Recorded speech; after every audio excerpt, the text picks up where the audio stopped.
2013 to order. Mr. Spagna, would you please call the roll? Allen. Here. Dixon. Gibbons. Here. Hannon. Present. Harrison. Present. McLean. Here. Mowry. Here. O'Brien. Present. Pate. Here. Dixon. Here. All members are here. Could we stand for the Pledge of Allegiance? I pledge allegiance.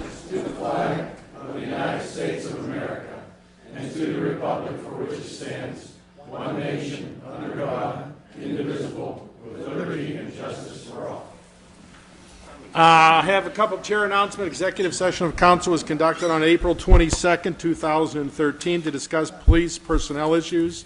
And tonight, before we came out, May 13th, 2013, for personnel issues and police department. At this time, I'd like to turn to the reports of the officials. And we're going to go in a little bit of reverse order tonight. We are going to start with the mayor's report. Mayor Morton. I'm over here playing nurse.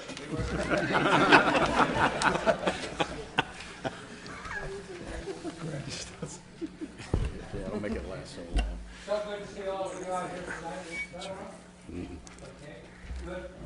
We're going to do the warrant first so that those of you who have the warrant can go ahead and go. That's me. Guys, so let's start with the positive athletes. And for those of you who may or may not know about the past of the Positive Athlete Award Program, it's a program that former Steeler Ward Hines. Hines Ward. Hines Ward. Hines Ward, and it's a movement for high character athletes in Western Pennsylvania to promote the benefits of positivity. Young athletes. These athletes believe it is crucial to begin shaping the future of young athletes with right skills beyond athletic competition. And I think that's very true. These people who are going to be recognized here tonight, these young men and women, were chosen by their coaches as their team's positive athlete because they demonstrated the 7 characteristics defined by the positive athlete program. And those 7 are, and I'll just do them quickly. That student must be have an optimistic attitude. Optimistic. He or she must be encouraging teammates, be a servant leader, have a heart for others, admit that they have imperfections. This is a positive athlete. It's not a perfect athlete. This person must also give 100%. Not every athletic competition goes as planned, but a positive athlete will give 100% no matter what the scoreboard says. And they always put their team first. I read that thing about always putting the team first. Reminded me, going back a few years, of where I read something like this. It's out of the Law of the Jungle. It's only a couple of couplets, so it's not real long. It was written for the wolves. And the law is this. Now this is the law of the jungle, as old and as true as the sky. And the wolf that shall keep it may prosper, but the wolf that shall break it must die. As a creeper that girdles a tree trunk, the law runneth forward and back, for the strength of the pack is the wolf, and the strength of the wolf is the pack. So you folks who are here tonight playing on teams, keep that in mind. You know, you are the important part of the group, and the group is very important to you. And I can understand why Ward Hines, Hines Ward, would get involved in something like this because it's something. Great idea. So we're going to stop there with each athlete and call up our athletes and give them their rewards, and we go from there.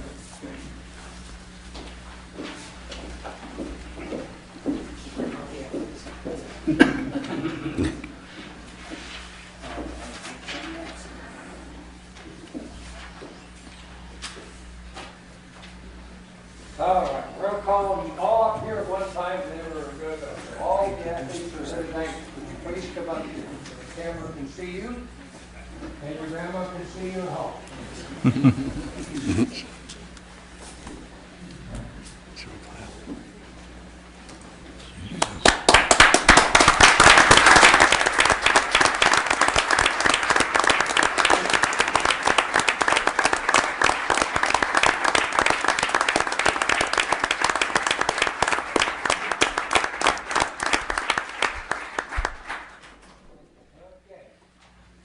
Dom Papali, senior, football player.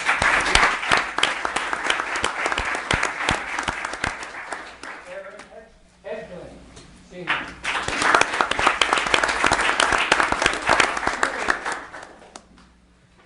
Aaron is a cheerleader. Boys soccer, Nick Solis.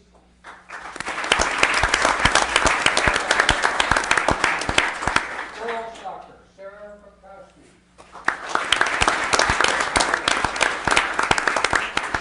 Boys cross country, Ryan Lee.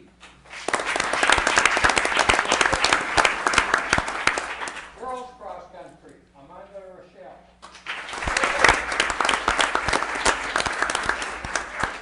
Girls tennis, Brittany Wanamaker.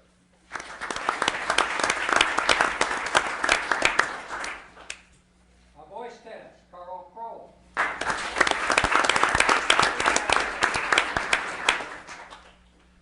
Girls golf, Julia Cousins.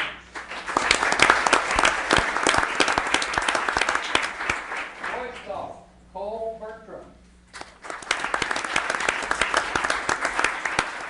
Girls volleyball, Elisa Gallo.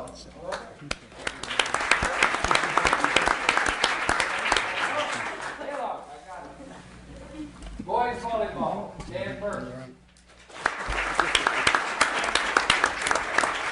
Girls basketball, Lauren Schaefer.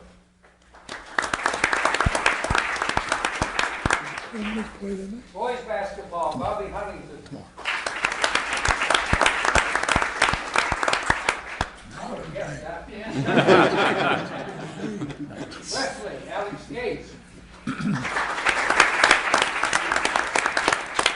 No girl wrestlers. Boys swim, Eric Brinkhoff. Girls swimming, Megan Dowds. Rifle,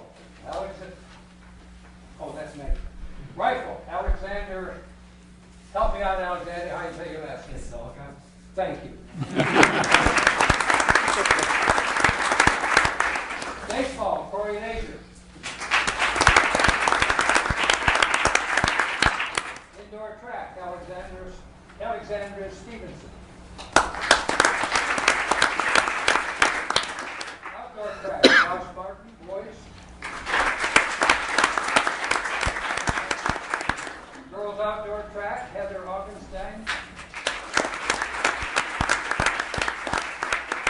Boys lacrosse, Jeff. Oh, he's not here to come out across. Girls lacrosse, Allison Garber.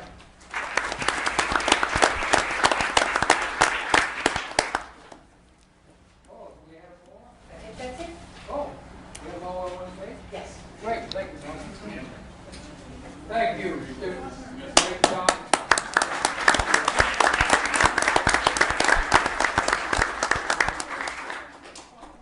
Jen? Jen?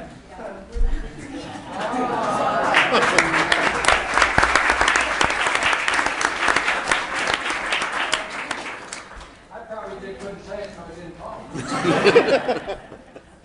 Anyway, you have to excuse me for my not knowing all your names, but it's my pleasure to have you all here tonight, and the community is certainly appreciate it. And now you can go home and watch it on TV. You did a good job. Amen. Who's your spokesperson? Thank you. Would you like to say something?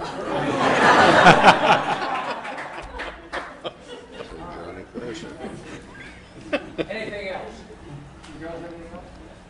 We want to thank the Rotary for this because the Rotary, in fact, sponsored it, and you did a great job at that. So hopefully we'll have something next year also. Let's hope. Thank you, guys. Thanks, everybody.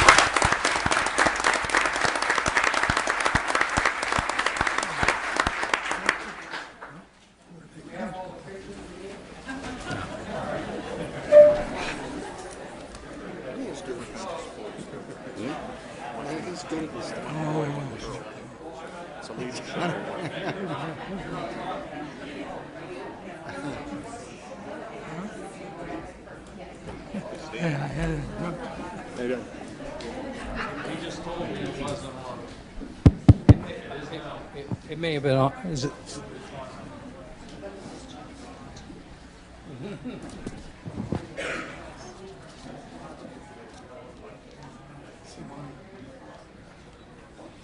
I have one more thing to do. A couple. Here it is. Yeah.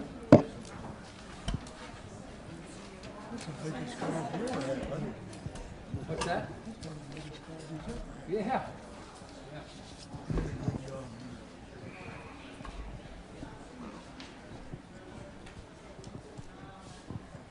While we're readjusting in here, we can proceed with our birthday people for this month.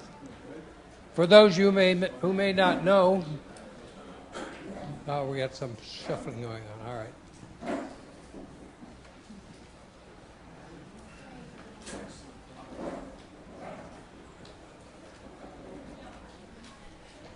Want to sit down?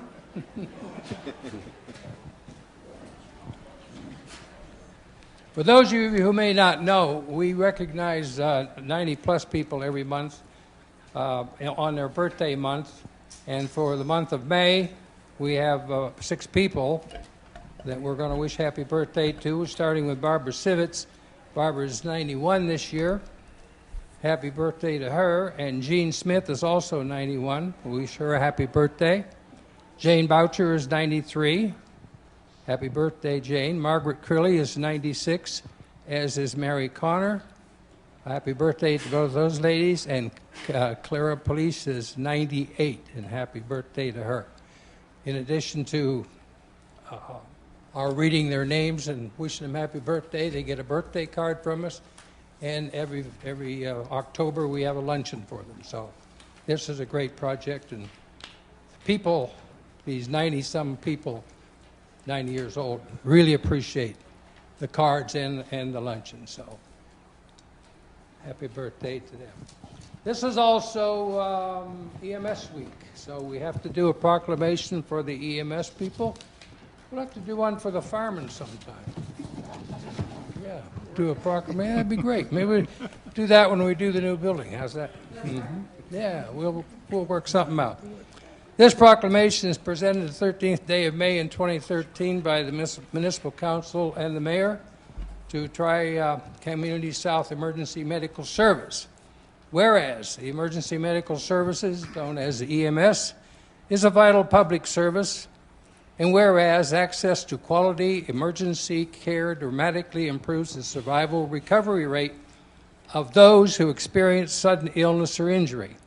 And whereas EMS plays a critical role in public outreach and injury prevention and is involving in its role as an important member of the healthcare community. And whereas first responders, emergency medical technicians, and paramedics stand ready to provide compassionate, life-saving care to those in need 24 hours a day, 7 days a week.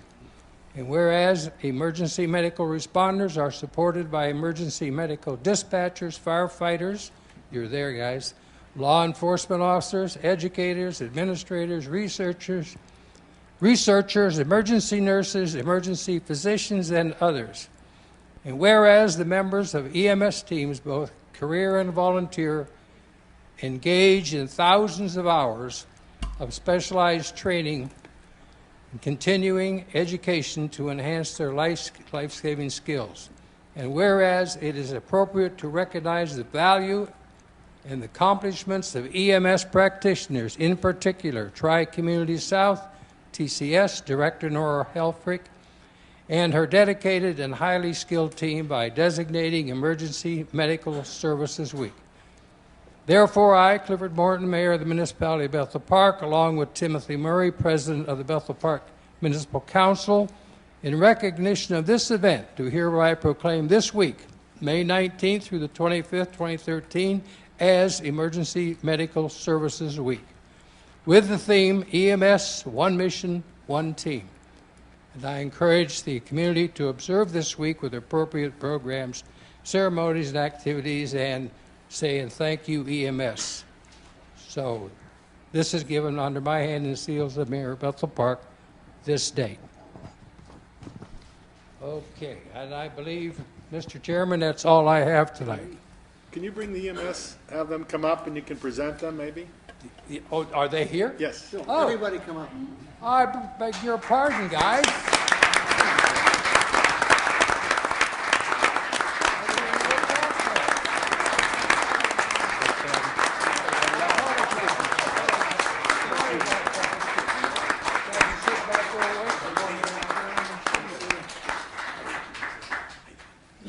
Why is it church mouse? Yeah. Yes, I want you to do that. We'll introduce you guys. Okay. Go right ahead. Thanks, Mayor Morton. Introduce the crew that's working tonight. On the end here is paramedic Gary Mutzel. And next to him is our newest full-time paramedic. We're glad to have him. This is Mateus Ayala, very talented young paramedic. And then Chris Cook, another full-time paramedic, one of our longtime EMTs, Dave Britton, a Bethel Park resident. And next is Supervisor Will Thomas. And I think everybody knows Chuck Bryan, our longest tenured paramedic in this system. And yes, next week is National EMS Week. I think I'd pick out two things really if you want to, in support of EMS. One is you can always become a subscriber of the system. Residential subscriptions are still available, as well as business subscriptions. And I would say the other big thing that you ought to do for EMS Week is take a CPR class. We've stood before the council and had many discussions in the past about sudden cardiac arrest and sudden death in the community. I can tell you that the number of those cases are trending down as the years go by, and the folks that are surviving those events, that number is rising. And the only way that that's going to happen is if we have everybody work together and we have the public learning life-saving first aid, taking the CPR class. Okay, any questions? We don't have a date for the dedication of the new plaque out there, do we, yet? No, I don't know that there's been a date I talked selected. to Nora. We wanted to do it during EMS week, but the Eagle Scout who did the project has a family conflict. They got a wedding. They have to go to Chicago. So, but we'll let people know we're going to have this little dedication of that thing. I'll just tell the people what I'm talking about. It's an Eagle Scout in the troop I'm in. About, 6 or 7 years ago, a scout built a nice stone planter out in front of the building. And it deteriorated, that is, the inside, because Nora Helfrich, who's the director, just didn't have the money in her budget to take care of it. So this scout has developed a project where he put a wall up where he's going to put the Staff of Life on there. And I've seen the wall. It's going to be very neat. Thank you very much. Thank you very much.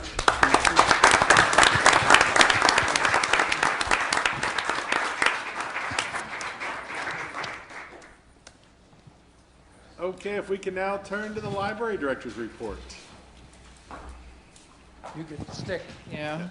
Good evening. My name is Christine, and I'm the director of Your Public Library, where we provide services to inform, inspire, and enrich the community. Hold on. Can't see anymore. Okay. Just wanted to talk a few seconds about, on Friday night, the library hosted Children's Choice Awards. We had a program at the community center for all 4th, 5th, and 6th graders that participated. Children's Choice Awards is a county-wide program, and there are 10 books that are selected by librarians, school and public librarians, and then the kids read them, and then we have a red carpet event. So students that read at least half of the books can come. They get a special VIP ticket. They walk the red carpet. Senator Matt Smith came and spoke to the kids about reading and how wonderful it is for them to add extracurricular reading to their regular schoolwork, plus most of these children also participate in other activities such as sports or scouts. So we had a great time. That was at the community center on Friday night. A few programs of interest that I just want to let you know about is we have Predator Prevention Program on Tuesday, May 14th at 7 o'clock. This program is presented by Pro Martial Arts of Bridgeville. And if anyone watched our Check It Out show a couple months ago, Elaine and I were doing karate demonstrations very badly, but we were doing it. So this program will teach your kids that how important it is to listen to their instincts, and if they feel something feels strange, that they should listen to that, and always tell a trusted adult how you feel, what's appropriate versus inappropriate adult behavior, online safety and rules for families, and the importance of good communication between parents and their children. So this program is both for children and for the parents to learn together. We also have upcoming in May an Introduction to Drawing class. It's a 4-part class. So it's all Wednesdays in May, and then the first Wednesday in June from 11 a.m. until 12:30. This is presented by Steve Korpa, who was an art teacher for the city schools, and he retired in 1997. He began losing his central vision in 1998 due to macular degeneration. And although he is legally blind, he still continues to draw and paint. So he's coming to the library for a 4-part program to help you learn how to draw. It's a course that's perfect for beginners like me. I can't draw a stick figure. And then we are also having a puppet workshop I guess it's this Saturday, May 18th from noon to 3 o'clock. Again, this program will be at the community center because we have a lot of people coming and a lot of big props. So Cheryl Capizzuti will be there. Cheryl, if anyone's been in our program room lately, you'll see these large puppet heads. And if you've gone to First Night in the last 5 or 6 years, you've seen Cheryl Capizzuti's puppets. They're very large. They're award-winning. They've been featured in the First Night events for several years. But she will be at the community center with the staff from the children's department, and we are going to make a one-of-a-kind Bethel Park puppet. So we need your input. And again, that's this Saturday, May 18th from noon to 3. And what library director's report would be complete without a fundraising appeal? I just want to say thank you to everybody that came to our book sale in late April and bought stuff and supported us, but also to all the volunteers that helped make it happen. We had volunteers here sorting books for days, and help work the sale, working the table or refilling stock as it needed done. We raised just under $3,000, which goes a long way to help support summer reading and some of the other programs that go on in the library. And I want to say a special thank you to Michelle Loria, who is our circulation supervisor. She is in charge of organizing this event annually, and she does a very great job. And our current fundraising activity is Christmas in July lottery raffle. We did this last year. It's $5 donation per ticket. It gets you a ticket with a 3-digit number. You have 31 chances to win, one for every day of July. It's based on the Pennsylvania Daily 3-digit drawing at 7 p.m., and the prizes range from $25 up to $500. So hope you will come and support that cause.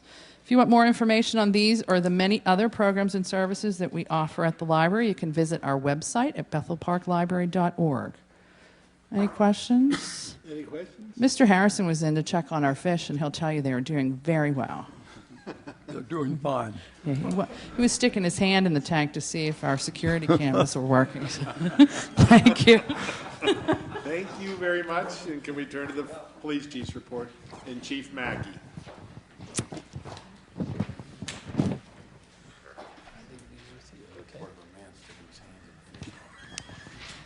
Thank you, Mr. Mowry. Good evening, everyone. Phil mentioned before that next week is EMS week. Actually, Police Memorial Week started yesterday. So I wanted to bring that to your attention. I dropped off some blue ribbons over here with Kathy, and we invite you to please pick one up and attach it to your vehicle antenna. What it does is it's a way of showing the law enforcement community that you care about the services we provide. We ask you to join us in recognizing and celebrating the lives of police officers who made the ultimate sacrifice over the years. And unfortunately, here in Bethel Park, we've had 2 officers who have passed in the line of duty. Officer Joseph Shemolinsky back in 1948, and then Detective Lynn Sutter in 1987. So we never forget the sacrifices they made, and you can show your support also by flying a blue ribbon. So please, you can pick one up here from Kathy. You could get one at the police records room, at EV Hardware on Route 88, or at Skip Young's Auto on South Park Road at Drake Road. I would like to invite everyone to attend our next Crime Watch meeting, which will be Monday, May 20th, and that'll be at 6:30 at the Bethel Park Community Center. Our guest speaker this month will be Dr. Tom Mueller from California University of PA. Actually, I think it's Mueller, I'm sorry.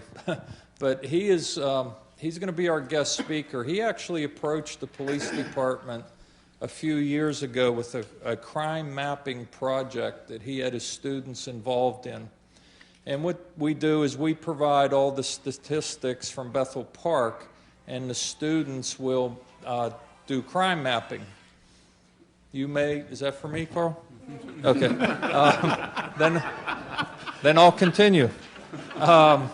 You may have seen in the past the old-fashioned pin maps where you would have a map of the community and you would place different colored pins on the map to represent different crimes. And now, of course, in this age of technology, that's all computerized. So Dr. Mueller provides that service at no cost to the municipality. And as part of his presentation at the Crime Watch meeting, he's actually going to do crash data. And that's very important also because we see that, quite frankly, most crashes involve speed. And if we can see a concentration of accidents in the community, we can also determine that there's probably a speeding problem, and then we can concentrate enforcement efforts. So if you're interested in Crime Watch or crime mapping, please come to our next meeting. I guess it was about 2 weeks ago, on April 27th, we had the National Drug Take-Back Program. Once again, it was hugely successful. We collected over 350 pounds of unused, unwanted, expired medications. It's a tremendous service to the community. We thank our partners at the Drug Enforcement Administration. We most likely will do another drug take-back program in the fall. And as soon as we know the date for that, we'll be sure to let everybody know.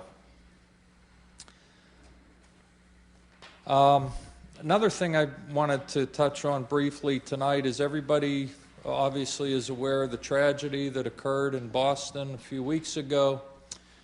And subsequent to that, I actually have a service on my phone. It's a state police notification system. And shortly after the bombing in Boston, I kept getting all these email alerts, suspicious packages, bomb threats, and it seemed like it would just be a matter of time before it happened in Bethel Park because it was happening everywhere else.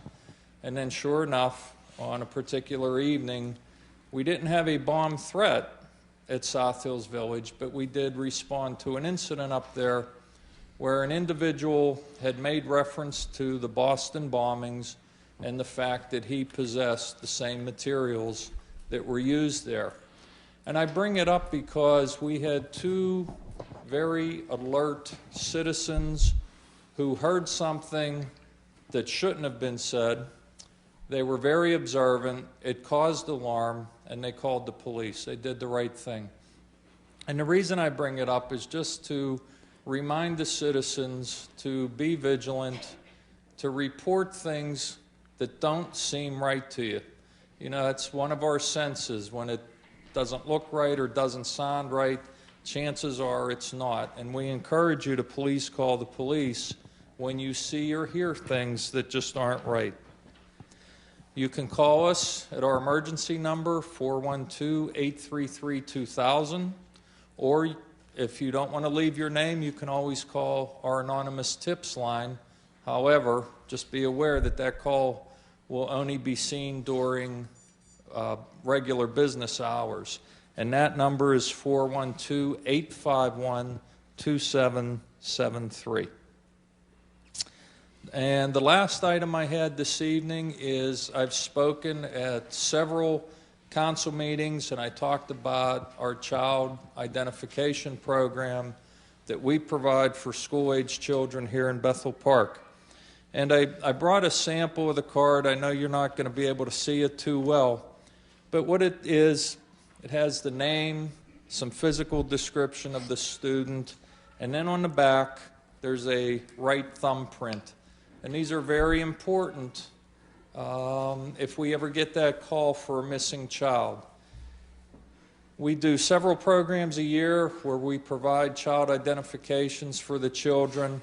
The police department does not maintain these cards, and the only reason I have this one is because it belongs to the daughter of one of our police officers. What we do is we take the information, we make the card, and we hand it over to the parent.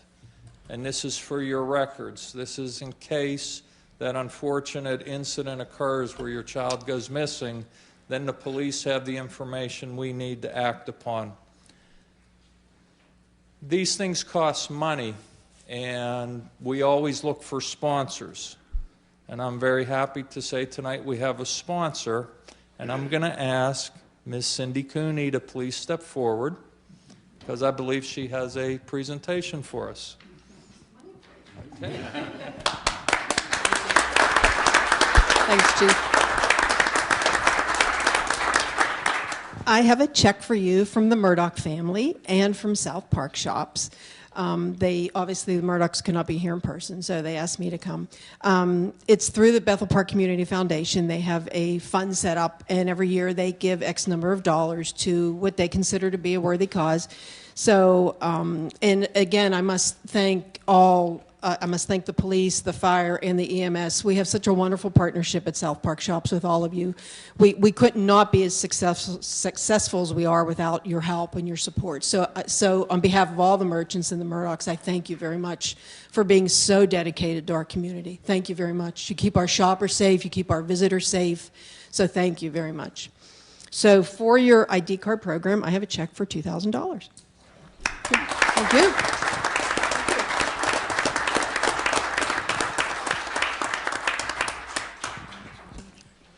Well, Cindy, not just on behalf of the police department, but the entire community, thank you very much, and please thank the Murdochs for us. It's because of businesses and folks in the community that we can offer the programs we do. And that is my report for this evening. Thank you very much, Chief Mackey. Can we turn to the fire chief's report?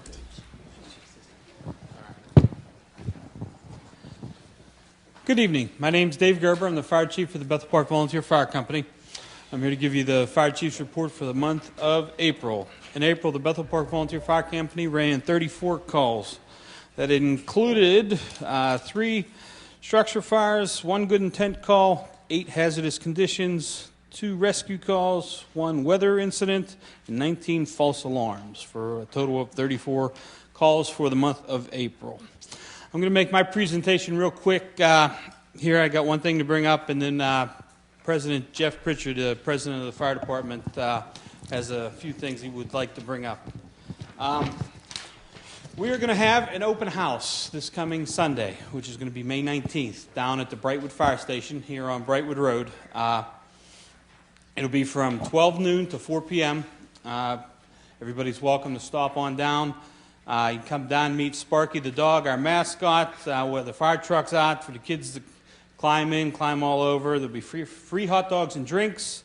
There'll be some games and stuff for the kids. There'll be a firefighter challenge for the kids. There'll be some demonstrations, some tours of the fire station, the fire safety house to give some kids some good fire prevention tips and all. There'll be some other community vendors and stuff to help you if you have questions on smoke detectors, CO detectors, any of those things. So please stop on down. We'd love to see you. All our guys and ladies will be out. Stop in and have a free hot dog with us and talk to us. Other than that, Jeff, you'd like to...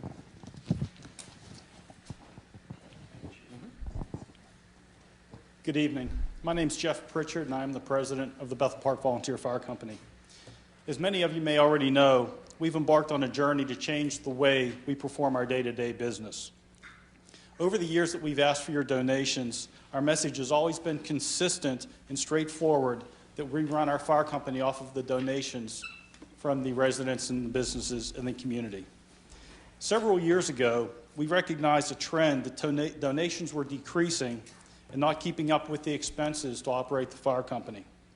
Our donation response has dropped to less than 35% of residents and 15% of businesses in the municipality.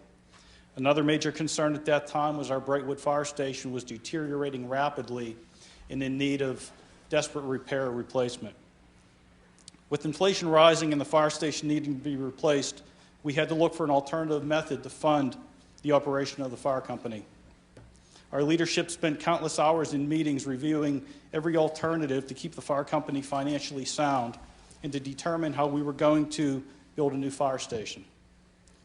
Meeting with our government leaders, beginning at the federal level and every level down to our local leaders, were held to discuss every possible plan to keep our fire company financially strong.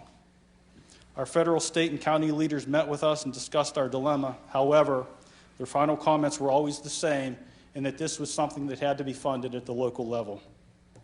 The message was taken to the leadership of Bethel Park, and a committee was formed by council to work with us to assure a fire company would always be there to respond to the emergency needs and the residents of the businesses. Over the past 3.5 years, in many meetings between the fire company and council, it was determined that a dedicated stream of funding was necessary.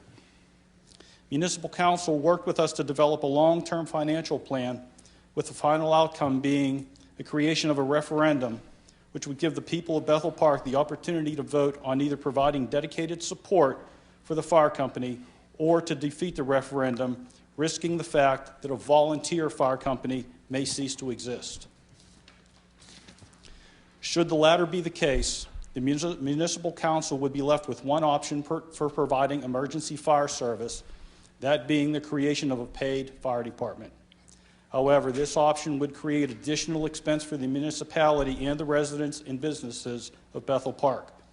Our mission is to avoid that path and to continue our operations as a properly funded volunteer fire company. From our public meetings and the comments we hear from our residents who are our friends and neighbors, we have their full support. However, we cannot ignore comments made by a political leader and printed in the press discouraging a positive vote for the referendum. Although these comments have been unsupportive of the fire company, we respect them and we are prepared to address them head on. Simply stated, the referendum is designed to do two things. Number one, create a dedicated funding in the amount of .34 mils that will be used for the day-to-day operation of the fire company, as well as the construction of a new fire station on Brightwood Road. Number two, to keep the fire company out of the political arena and prevent our future political leaders from raiding these funds that are desperately needed to run the operations of the fire company. We are dedicated firefighters. We are not politicians. On May 21st, the residents will have their opportunity to speak at the ballot box. We have attempted to reach out to the community for their support by placing the large red Vote Yes signs in yards, and we'll be sending informational cards out in the mail this week. We'll also have fire company members stationed at each polling place on Election Day to answer any questions any of the voters may have. We encourage the residents of Bethel Park to vote yes for the referendum, which will allow the fire company to continue to provide the highest level of emergency service at a minimal cost to the residents. The men and women of the Bethel Park Volunteer Fire Company would like to thank you in advance for your support. Thank you.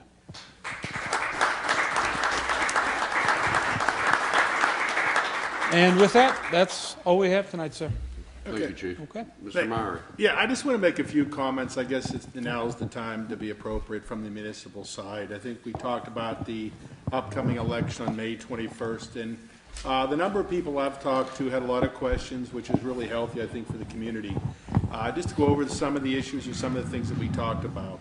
I guess first and foremost, it's a .34 mil dedicated funding source for the fire department. I believe on average it's going to be about $47 per household. This will not go into effect until the tax year of 2014. It will not be this year, it'll be 2014. And the way the process is going to work is the municipality will collect all the money and we will issue all checks to all the vendors. It'll be done through a separate line item in our budget. Those numbers will be audited. No disrespect to the fire department. We felt it would be very clean if we were to take over all three of the properties. And that's probably one of the big things the fire department is giving up is ownership of their facilities. If this passes, this council, along with our solicitor, will develop a long-term agreement that we will own and operate the buildings themselves. The .34 mil dedicated tax, we have money built in there. We've projected what a debt service for about an $8.2 million bond issue would be. We have money built in there for the operations and also a capital improvement plan, because we know there are 3 fire stations and we know in the future they're going to need some work. So all this will be operated, it will be all owned by the municipality. All funds will be audited by our auditor. It'll be in our yearly budget for access to everybody to view. And I really think this is the best alternative. I was part of the group that met with the fire department. They were very open and honest. We dealt with a lot of issues, but I think in the end this is the way the group chose. I think the department chose. We appreciate everybody coming here tonight in support. It's a challenge asking people to vote to increase taxes, but I think for more than 80 years we were able to get this service at no cost to the municipality. There's no municipal tax dollars goes into the operation of the funding of the fire department. That was one of the things that people also asked me, because they assumed that we covered a lot of things. We don't. We cover their insurance, we cover the fire hydrant rental, and I believe right now, a few years ago, we give them a stipend for fuel every year. But there's no tax dollars going to the operation of the fire department. So, as I've said before, I support this. Hopefully this will be the last time I talk about it. And I'll just, really for the public perspective and from council, from my perspective, is this isn't about me. This isn't about everybody sitting up here. This is about the fire department. This is about securing a long-term dedicated funding source. They don't want to get involved with us, even though they kind of like us, I think. They don't want to have to deal with us every year. They want to be able to fight fires. And the one appreciation I've grown for the firemen over the years is the time they dedicate, the hours to train. It's just phenomenal.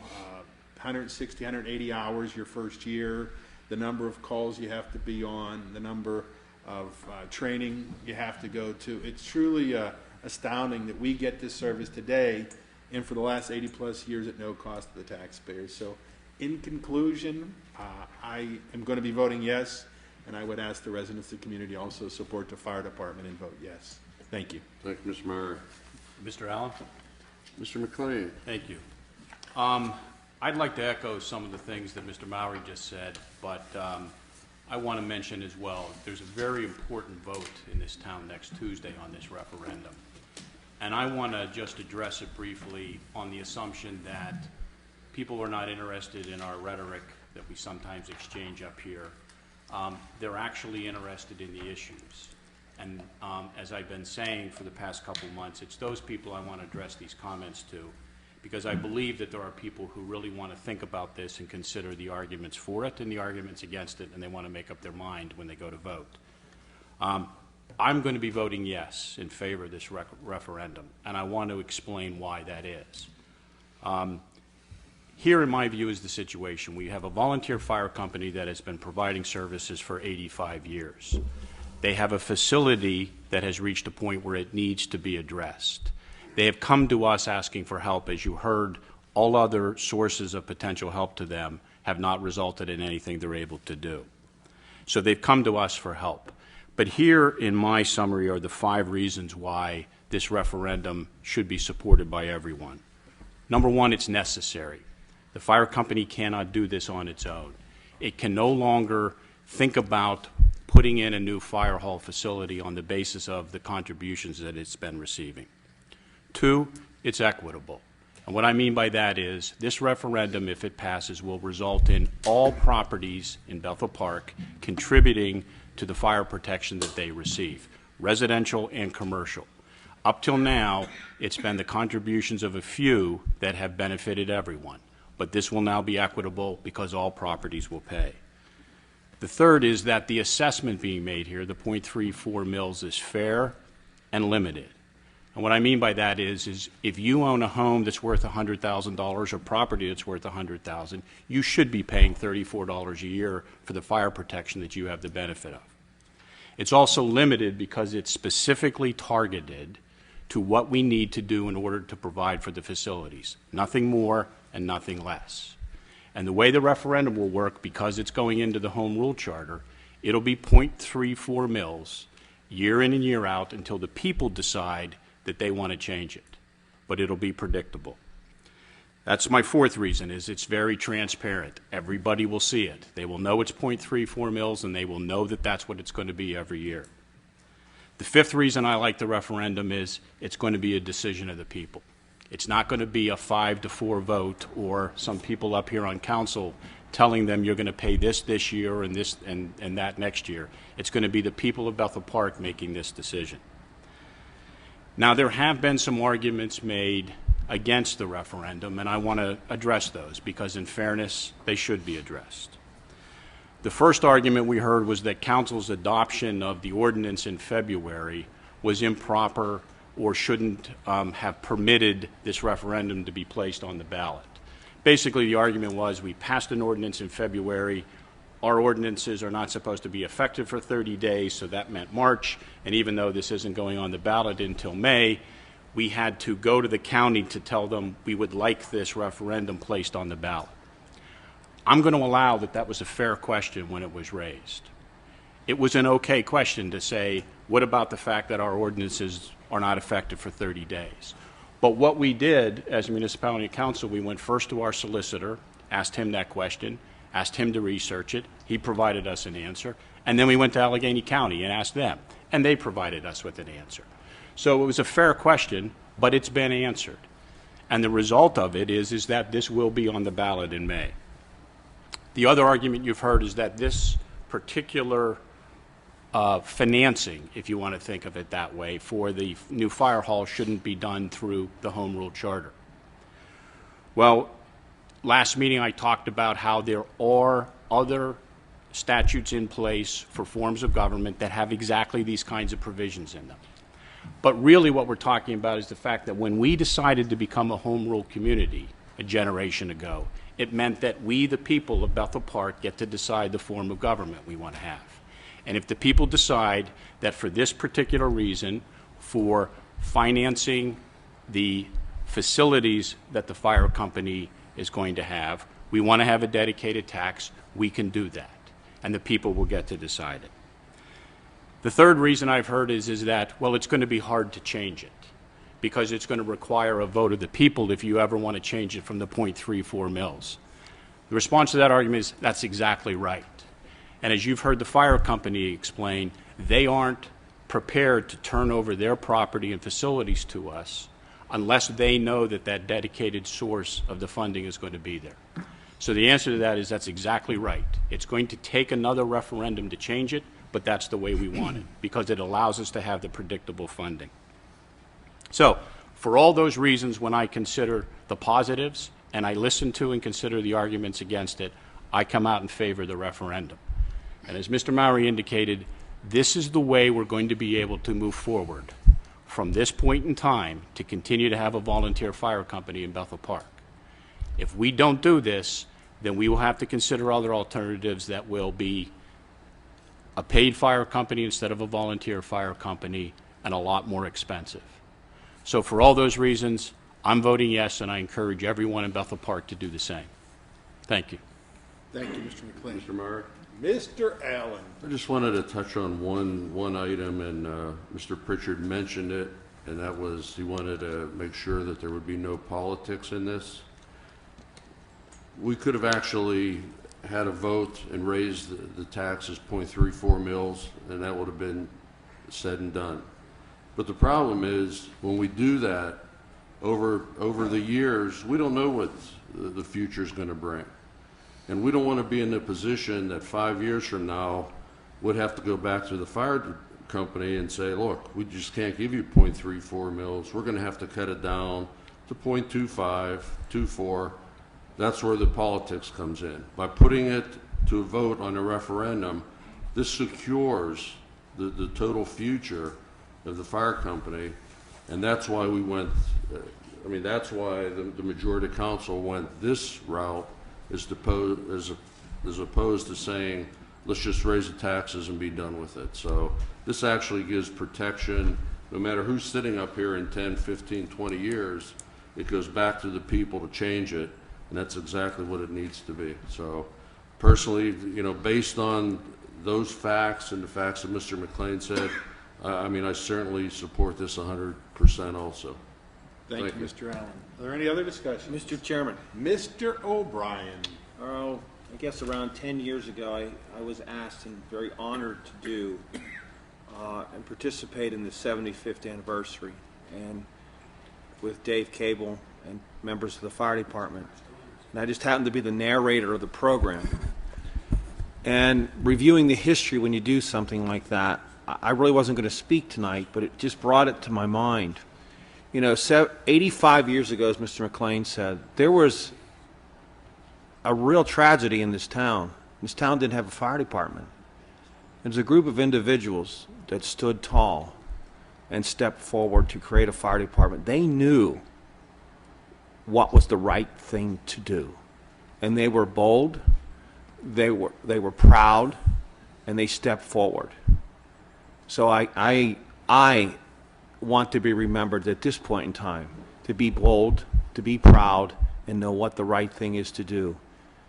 And I am supporting this referendum. It's necessary. Just remember those individuals that had no idea what to do at that time. They knew something had to be done. We know what's right to be done now, and I support it. So thank you, Mr. Chairman. Thank you, Mr. O'Brien. Are any other discussion? Okay, hearing none, can we turn to the approval of the minutes? And Mr. Allen? I move that we approve the regular council meeting minutes of April 8th, 2013. Second. There's a motion and a second that we approve the regular council meeting minutes of April 8th, 2013. Any discussion of this item? Mr. Spagnol, would you please call the roll? Allen? Yes. Dixon? Yes. Gibbons? Yes. Hannon? Yes. Harrison? Yes. McLean? Yes. Mowry? Yes. O'Brien? Yes. Tate? Yes. Motion passes 9-0. This time I'd like to turn to the approval of the bills and payrolls, and Mr. Allen. I move that we approve the bills and payrolls for the municipality per bill list number 051313 in the amount of $882,628.76. Second. There is a motion and a second that we approve the bills and payrolls for the municipality per bill list number 051313 in the amount of $882,628.76. Any discussion of this item? Mr. Spagna, would you please call the roll? Dixon?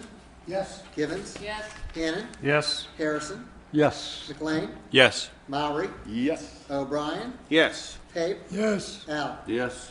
Motion passes 9-0. At this time, I'd like to turn to the resident comment section. If you'd like to come up and state your name and address. We have a 3-minute limit at the end of 2 minutes. The manager will signify. Good evening. Sorry, my phone is Chief, I won't forget that. It was good, Carl. It was good. Could you state your name and address for the record, sir? My name is Carl Denson. I reside at 2615 Santa Barbara Drive. My parents and their family moved in here in Bethel Park in 1933, and I have subsequently lived in Bethel Park all my life. The community of Bethel Park has also benefited me a great deal. I have taken as a responsible resident an active part of its development of many years, having served on its Civil Service Commission for 27 or more years. Today, I'm coming on behalf of our volunteer firemen who, because of their faithful service to the community, I respect a great deal. These are men and women who generally risk their lives every time they respond to a fire alarm, and they render this service without any pay. I want to commend them for such an unstinted service to our community. I'm in total support of these men and women. Now I'm asking residents of Bethel Park to vote yes for this referendum, which, if passed, will provide necessary funds for updating and maintaining this equipment, make it even safer for us here in Bethel Park. I urge you again to vote yes for this needed referendum on the primary election day. This will show our firemen that we really care about them, their safety, and their service to us. Again, I vote yes. Thank you. I want to say one more thing. When I was a kid, you had one fire truck here in Bethel Park. That was in 1945. Thank you. Thank you, Mr. Denson. Are there any residents who would like to speak? Hearing none, if we can turn to the agenda, and Mr. Hannon, general policy. I'm sorry. Would you like to come up? So I apologize.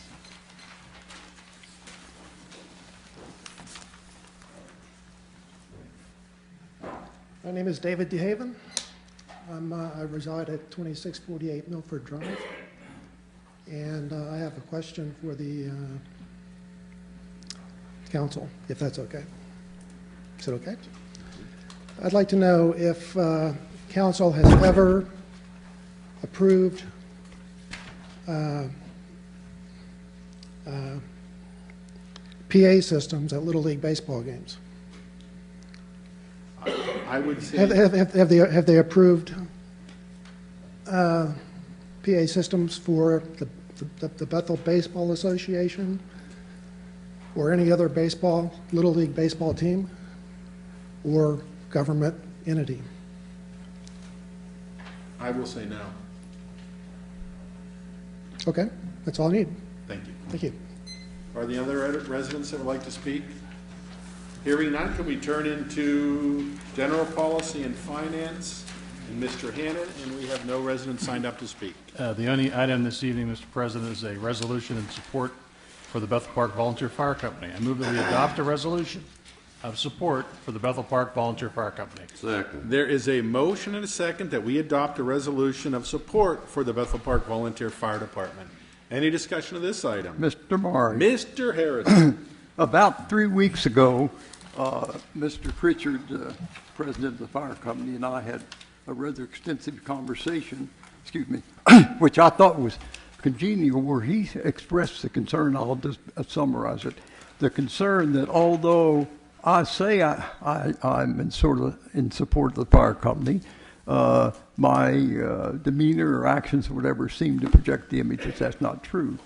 And I reminded him of two things. One, I attended a meeting in the fire company well over a year ago, and at that time I said that at each meeting I would encourage people to make contributions to the fire company, always emphasized it's a volunteer fire company, and I did that. The second thing is that I've tried to make clear, as clear as I can, is that my concern and my continuing concern is that I think we have to live with the laws. In our case, I call it the Constitution of Bethel Park, the Home Rule Charter, and we didn't. And that doesn't mean that we can't provide support for the fire company, but I'm concerned about that. So 2 weeks ago tonight, council had their committee meeting, and at that time, I told them I had the conversation with Mr. Pritchard. And when I talked to him, I told him if council would just let it go to the ballot, then I won't be saying anything. So I told the council members that I'd talked to Mr. Pritchard. I'd basically said I'm willing to not speak to it again if they'll just let it ride. And at that time, they said they were going to introduce this resolution. And I said, well, I actually used an adage that my mother taught me, warned is forearmed, that if you're going to push this, then I'll be speaking to it. Therefore, they put the motion on the floor tonight, so I'm going to speak to it. The efficient and excellent fire service of the Bethel Park Volunteer Fire Company contributes to the municipality is well recognized and appreciated by the residents of Bethel Park. The Bethel Park Volunteer Fire Company, and I always emphasize volunteer, was in operation when I moved into Bethel Park. I've never received a complaint about the Bethel Park Volunteer Fire Company in my 40 years of service on the Bethel Park Council. The recent actions of this council and the many recent newspaper articles on the subject have made the public more aware of the dedicated service of the Bethel Park Volunteer Fire Company. The public is also now more aware of the plan of the municipality to provide financial assistance to the Bethel Park Volunteer Fire Company. In light of the above facts, one has to wonder why council feels the need to prevent this fluff resolution tonight. I suggest council's purpose is to distract the public attention from council's inept action in passing the ordinance on February 11th to place a question on the May 21st ballot. The need for this inept action results from council's inadequate planning after meeting with the Bethel Park Fire Company officials for 3 years to plan the action. In order to be in compliance with the Home Rule Charter, the ordinance should have been passed no later than January the 18th. Passing the ordinance prior to January the 19th would have been a routine, passing the ordinance prior to January the 19th would have been a routine action.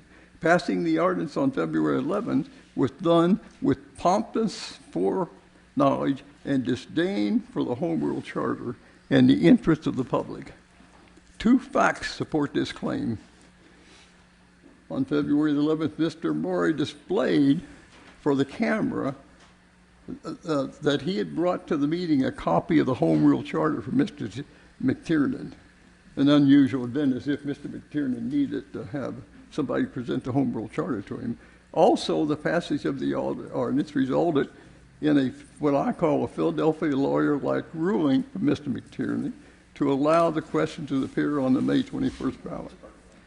I suggest that the immediate ruling strongly indicated that Mr. McTiernan was aware of the need of such a ruling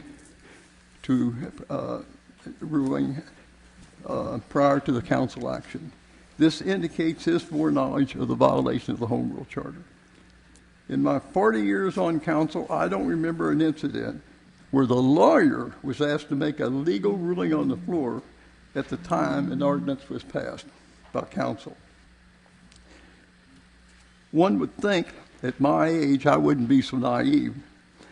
However, I find it astounding that council has the gall to ask the public to vote for a change in the Home Rule Charter on the May 21st ballot, when council demonstrated by their action on February 11th that they don't feel the need to abide by the Home Rule Charter.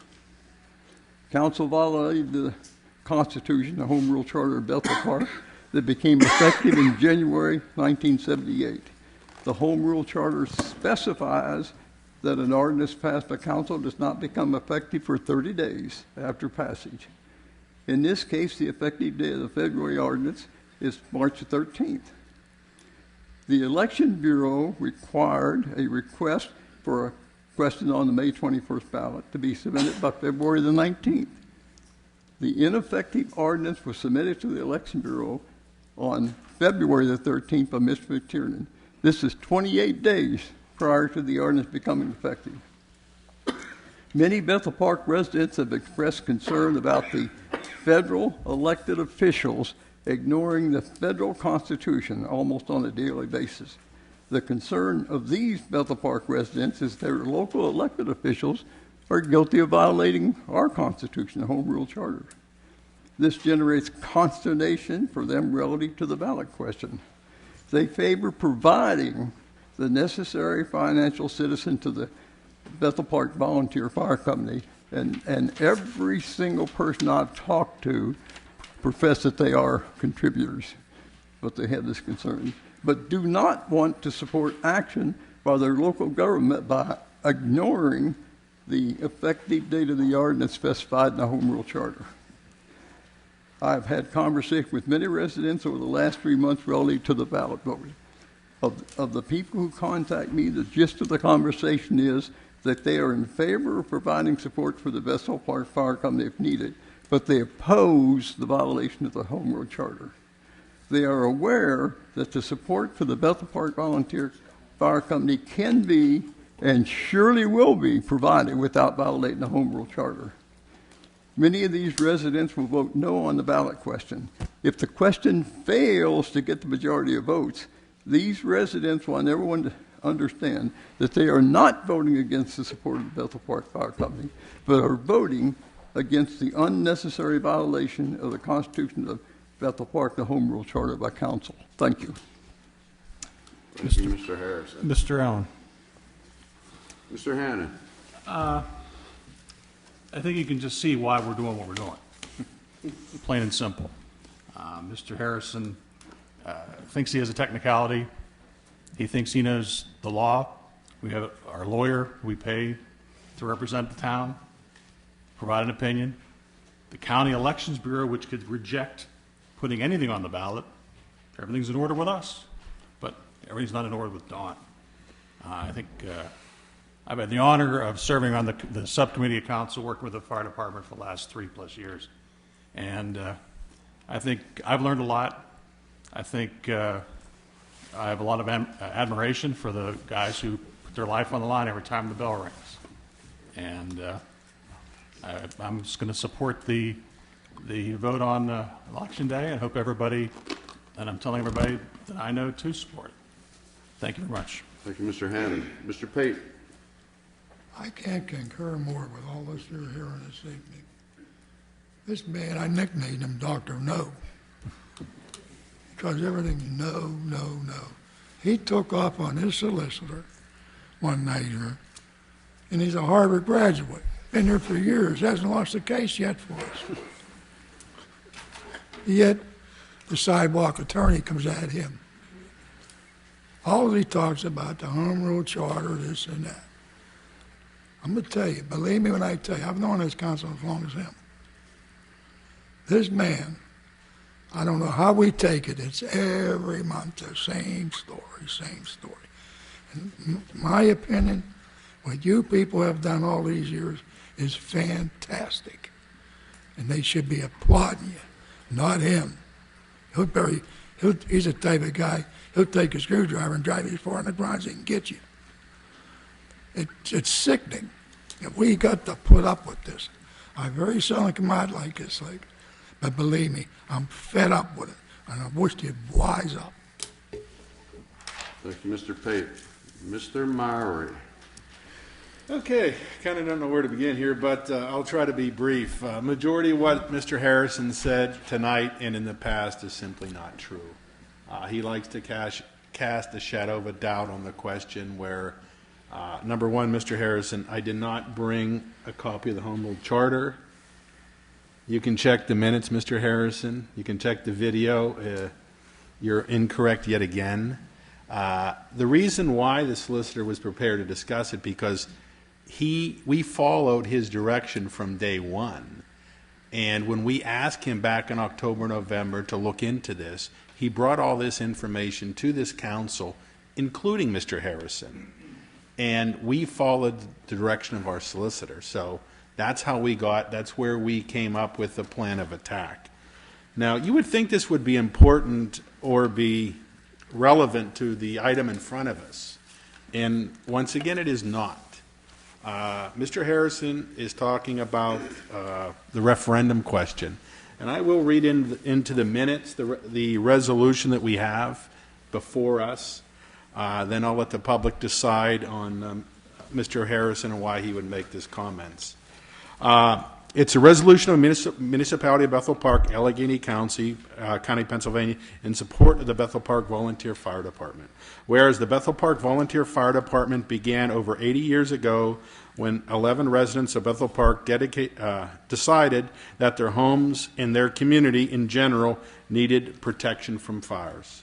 Whereas their service expanded not only for fire protection, but to include the natural disasters and any other incident that may affect the life and property of the Bethel Park residents. Whereas over the past 80 years, much has changed in Bethel Park and in the Bethel Park Volunteer Fire Department, but the willingness of the volunteers to donate their time, their talents, their hard work remains the same. Whereas in recent years, the Bethel Park Volunteer Fire Department has worked in partnership with Bethel Park Police Department and Tri-Community South EMS and cooperates with other departments and emergency services throughout the area to protect the citizens of the South Hills of Pittsburgh. Whereas the service of the Volunteer Fire Department has protected our homes and community since its inception and has been funded solely by donations from the residents and businesses of Bethel Park. Therefore, the Council and Mayor of the Municipality of Bethel Park herein declare its support for the Bethel Park Volunteer Fire Department. Has nothing to do with the question that's going to be on the May 21st ballot. I put this together, and maybe because the number of people I talk to in the community really challenge Mr. Harrison's support of the department. While he comes up here every month and claims to support it, when it really counts, when the department really needs him, he doesn't. So, Mr. Harrison, I'm doing this as a gesture of goodwill. I am giving you an opportunity to redeem yourself to all those people out there in the community that feel that you do not support the fire department. That's why this was done. So, of a gesture of goodwill, I would encourage you, Mr. Harrison, to show your support for the department and vote yes. Thank you. Thank you, Mr. Murray. Any other comments? Mr. Allen. Mr. Dixon. I have to weigh in on this too. I appreciate Mr. McLean's comments very much because they were instructive. And I have always endeavored in my comments to try to inform the residents of the community about the issues that we're dealing with and voting on. And so that's why I appreciate Mr. McLean's comments, and I'll try to add to them.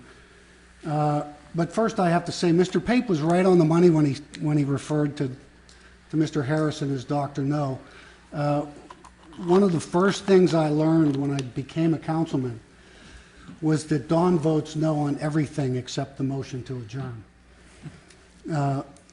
He voted against Millennium Park. He voted against the community center. Way back before my time, he voted against the expansion of this building, which now houses the library. He voted against the new recreation wing that we put up there. And yet, when the photographers were there to cut the ribbon, Don was right in front with the biggest pair of scissors you ever saw. And he's on the cover of Bethel Park magazine for that, too, even though he voted against it. He is, I think, engaging in trying to confuse people on the issue. This issue of somehow we violated the Home Rule Charter is really absurd on its face. Every member of council, the mayor, our solicitor, who was named, by the way, one of the top 50 lawyers in America a couple of years ago, he really does know his business. Everybody, the election department, everybody signed off on this and said this was the way to go. So this notion that somehow or another the Home Rule Charter is being violated is absurd on its face.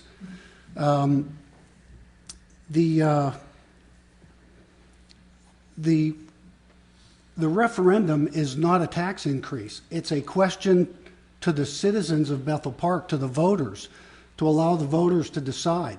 When Don initially began to oppose this, he actually proposed that we increase taxes. We just do a line item on the budget, increase taxes to fund the fire department, and the residents, the voters, the taxpayers would not have anything to say about that. We would just do that as a council if Don had his way. But we decided that the best way to do this, and my comments last month were, this is a sea change in the way we do business with the fire department. This has always been a volunteer organization. It will remain a volunteer fire company. We are simply covering some of the operating expenses and the increase or the debt service on the new building. So we're dedicated to the notion that the taxpayers should have a say in what happens here. I think that we need to realize that eventually and inevitably there will be a tax increase. One way or another, we have to have a volunteer fire company. We have to. If this referendum goes down and the fire department continues its financial problems, then what? Then we may have to just raise taxes, float bonds, who knows what the options are, but I think the best, cleanest way to go is to include it in the Home Rule Charter as a dedicated source of funding. And I'll give you an example of how politics can come into play. We pay for garbage collection for the whole community. And the notion that we can't help the fire department is crazy. We pay for garbage collection. And yet, with the recent budget problems that we've had over the last few years, everything was on the table, including garbage collection. The suggestion was discussed whether we should take garbage collection out of the budget and institute a fee per household for garbage collection. Now, that never had any legs. We never even voted on that. That was not a good idea. Nobody wanted to do that, but the issue was discussed. If we were to just do a tax increase, as Mr. Harrison suggested, then your funding would be on the budget table every year. And we just can't have that. So, my wife and I have always supported the fire department personally, and we'll continue to do that. But I not only support the referendum, but I urge everybody else to vote in favor of it as well. So thank you. Thank you for all you do as well. Thank you, Mr. Dixon. Is there any other discussion? Mrs. Gibbons. Okay, I'm just going to end on a positive note.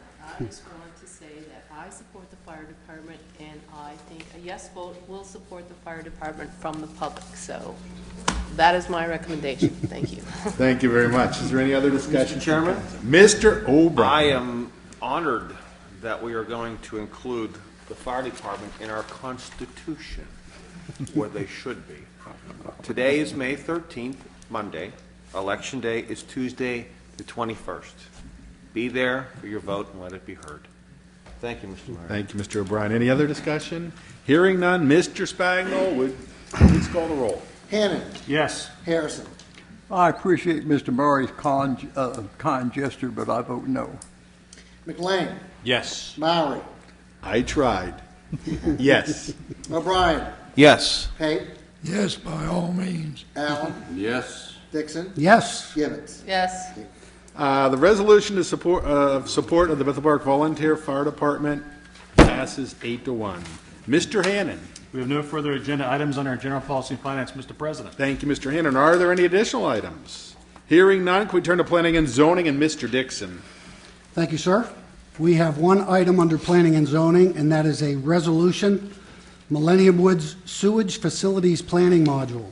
I move that we approve the resolution adopting and submitting to the Pennsylvania Department of Environmental Protection a revision to the Municipality of Bethel Park's official sewage facilities plan to include the approved development known as Millennium Woods. Second. There is a motion and a second. We approve the resolution adopting and submitting to the Pennsylvania Department of Economic Environmental Protection a revision to the Municipality of Bethel Park's official sewage facilities plan to include the approved development known as Millennium Woods. Any discussion of this item?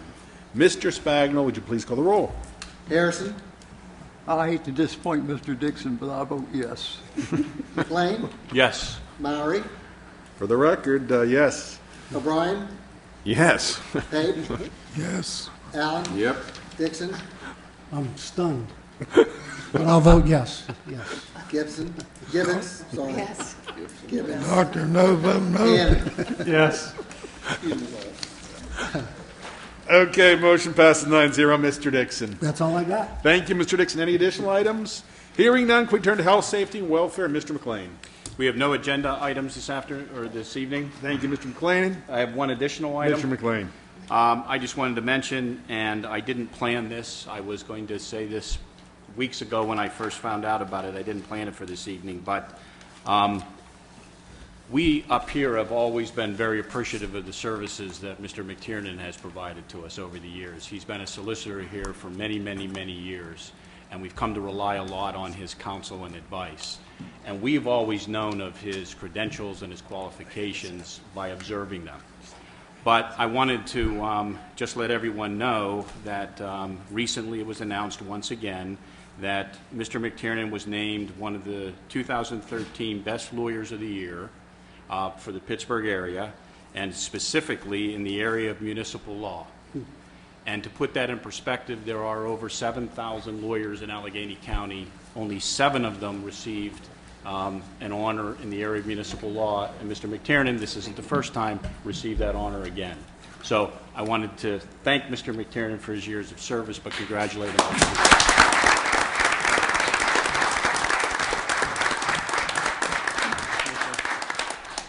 Mr. President? Mr. Dixon. I'd like to ask Mr. McLean, did you see Mr. Harrison's name in that list anywhere? I didn't see him clap either. Okay, are there any other additional items? Hearing none, can we turn to Public Works and Maintenance and Mr. O'Brien? Mr. Chairman, there are no items under Public Works and Maintenance. I have a few announcements, though. Mr. O'Brien. Memorial Day, May 27th. It starts at 7:20 for coffee and donuts here, right into the memorial. At 10 to 8, the Memorial Day program will take place with our honored guest speaker, Mayor Cliff Morton, followed by the parade and the service in the cemetery.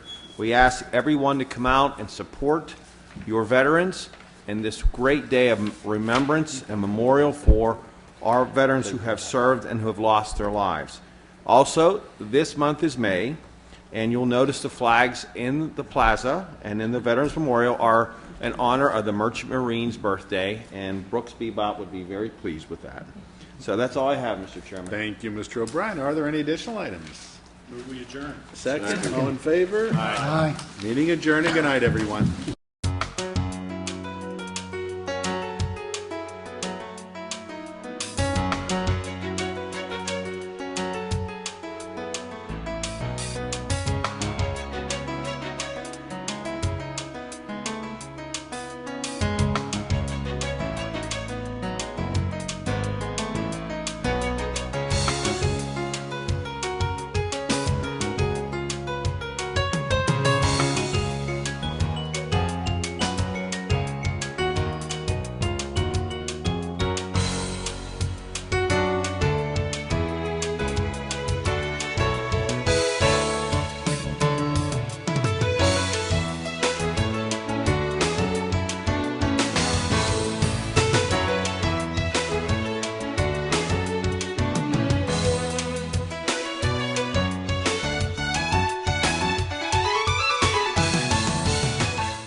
Hi, my name is Alex Barker, the Amazing! I'm Jacob Wagner. Hi, I'm Austin. This is Scout 350, and you're watching BPTV. Isn't that awesome?